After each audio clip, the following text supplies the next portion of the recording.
Malazgirt Meydan Muharebesi Selçukluların kesin zaferiyle neticelenmiş, tam anlamıyla bir imha muharebesi olmuştu. Roman Diyojen de bu savaşta at üstünde cesurca savaşmış, elinden yara almış ve atına isabet eden bir okla yaya kaldıktan sonra esir alınmıştı.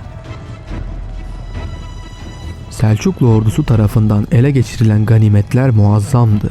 Meydanda imparatorun ve generallerin otağında bulunan hazineler sonsuzdu. Altın ve mücevher dışında toplanan kıymetli eşya ve gümüşler gazilere dağıtıldı. Malazgirt ve Ahlat bölgesi halkı ile gaziler servete boğuldu. Rum birliklerine ait sayısız silah, at, malzeme ve eşyanın bolluğu sebebiyle 3 zırhın fiyatı 1 dinara, 12 miğferin fiyatı 2 dirheme kadar düşmüştü. Rum askerlerinin büyük bölümü öldürülmüş, başta İmparator Diyojen olmak üzere birçok general ve asker esir edilmişti. Az kişi kaçarak canlarını kurtarabilmişti. Sultan Alparslan devasa bir imparatorluk ordusunu mahvederken ilk defa bir Roma imparatorunu da esir almanın şerefine nail olmuştu. İslam, Roma, Ermeni ve Süryani kaynaklarının ittifakla belirttiklerine göre Sultan Alparslan imparatora bir savaş esiri gibi değil, konuk bir hükümdar gibi muamele etmişti. Filhakika Roman Diyojen huzura getirildiği zaman sultan onu teselli etmiş ve "İmparator, müteessir olmayın. İnsanların maceraları böyledir.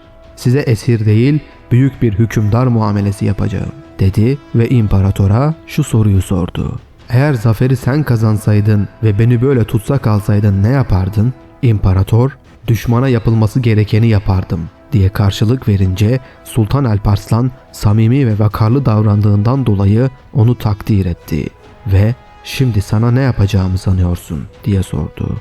3 ihtimali varit gören imparator şöyle mukabele etti: "Beni öldürebilirsin.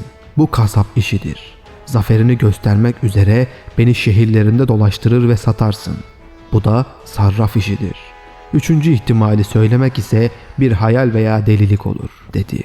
Alparslan bunu öğrenmek için ısrar edince o da "Beni tahtıma iade edersin. Sana dost kalır, yıllık vergi öder ve senin naibin olurum. Çağırdığın zaman askerlerim ile gelir, hizmet ederim.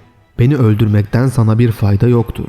Aksine yerime başkasını imparator yaparlar, o da sana düşman olur," dedi. Sultan bunun üzerine "Ben Allah'a muzaffer olursam sana iyi muamele yapacağımı ahdetmiştim. Allah iyilik düşünenlerin arzularını yapar. Bu sebeple benden göreceğin muamele bu 3. şıktan başkası olmayacaktır," diyerek büyüklüğünü ve asaletini gösterdi. Bu esir misafiri ile eski Türk usulüne göre kanları ile kardeş olduklarına delalet eden bir anlaşma imzaladılar. Bu anlaşmaya göre imparator fidyesi için 100.000 dinar ödeyecek ve Doğu Roma Selçuklu'ya yıllık 360.000 dinar vergi ödeyecekti.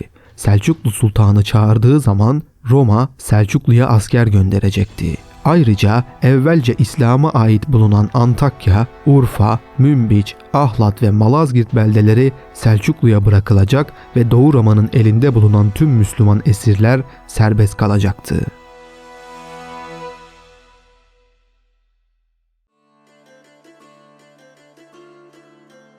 Bu anlaşma Doğu Roma'yı tamamıyla Selçuklu'ya tabi bir ülke haline getiriyordu. Bu şekilde anlaşma yapıldıktan sonra Sultan Alparslan, İmparator Roman Diyojen'i bir kıta Türk askerinin himayesinde İstanbul'a gönderdi.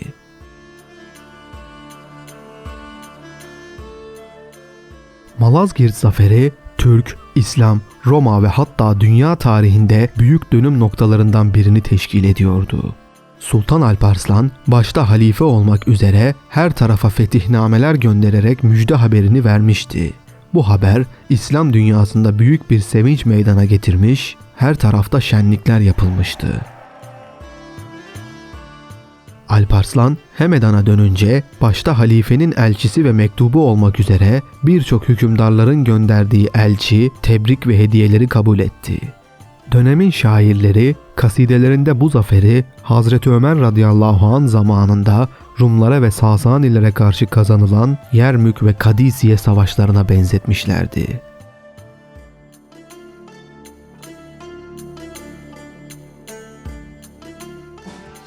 Bu sırada İmparator Roman Diyojen Niksar'a varınca Roma Senatosu tarafından tahttan indirildiğini ve yerine Mihal Dukas'ın tahta çıkarıldığını öğrendi.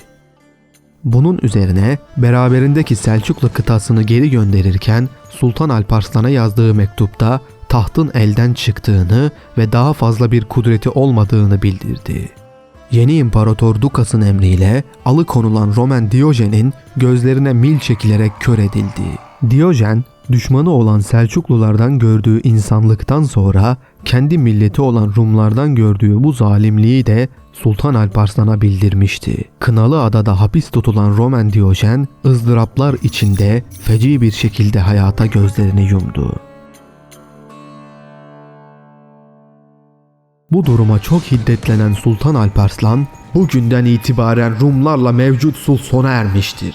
Artık haça tapanlar öldürülecek ve memleketleri istila olunacaktır. Bundan böyle arslan yavruları olunuz.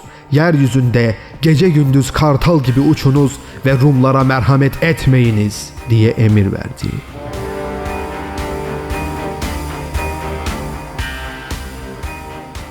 Bunun üzerine Türkler, ordular ve halk kitleleri halinde Anadolu'nun fethine ve iskanına başladılar. Doğu Roma'nın bütün maddi imkanları kullanılarak hazırlanmış olan büyük ordu darmadağın edildiği için zaferi izleyen yıllarda Türk akıncı kuvvetleri hiçbir direnişle karşılaşmadan Anadolu içlerine girerek kısa zamanda Marmara kıyılarına kadar ilerlediler. Artık bir millet halinde sel gibi akmakta olan Türkler bu kez sadece bir akın amacıyla değil, artık fethettikleri bölge ve yörelere yerleşmeye başlamışlardı.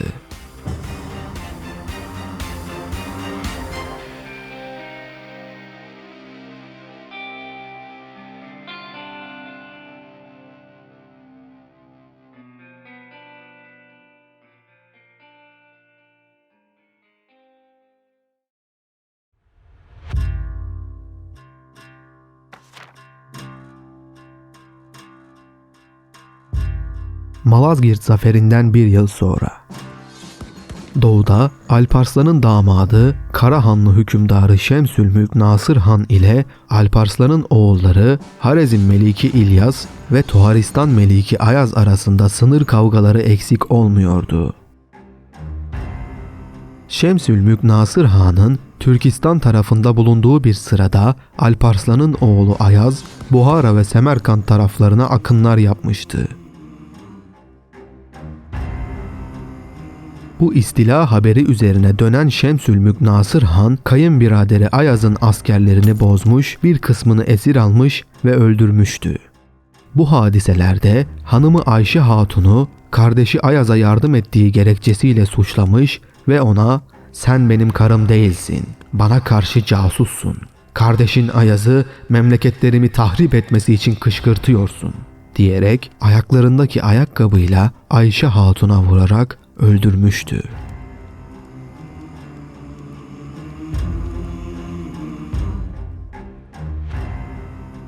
Kızı Ayşe Hatun'un damadı tarafından öldürüldüğünü öğrenen Sultan Alparslan daha önce hiç bu kadar öfkelenmemişti.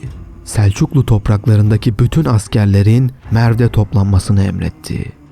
Kendisi de Karahanlı topraklarını ele geçirmek için hızla Merv şehrine hareket etti.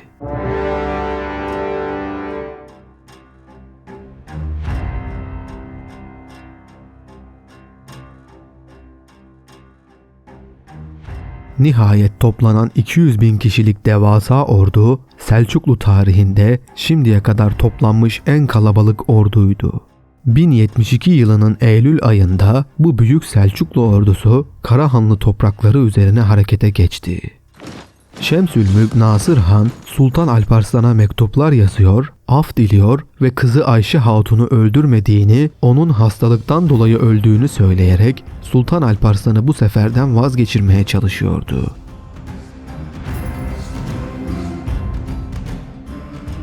Ceyhun Nehri'ni geçtikten sonra Buhara'ya ilerleyen Sultan Alparslan, Karahanlılar tarafından hiçbir mukavemetle karşılaşmadan Buhara şehrini teslim aldı. Buradan da Karahanlıların başkenti Semerkant'a doğru harekete geçti.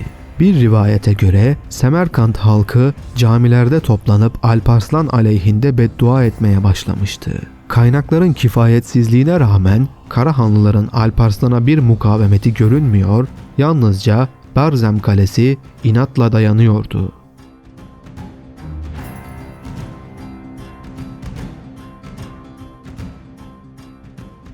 Ancak kale muhafızı ve bir batıni olduğu rivayet edilen Yusuf Harezmi daha fazla mukavemetin imkansız olduğunu düşünerek bir suikaste karar verdi. Sultan Alparslan teslim olması halinde kaleyi kendisine bırakacağını haber verince Yusuf Harezmi teslim olmuş ve sultanın huzuruna çıkarılmıştı. Elini öpmek bahanesiyle sultana yaklaşan Yusuf Harizmi, çizmesinde sakladığı hançer ile Sultan Alparslan'ı ağır biçimde yaraladı.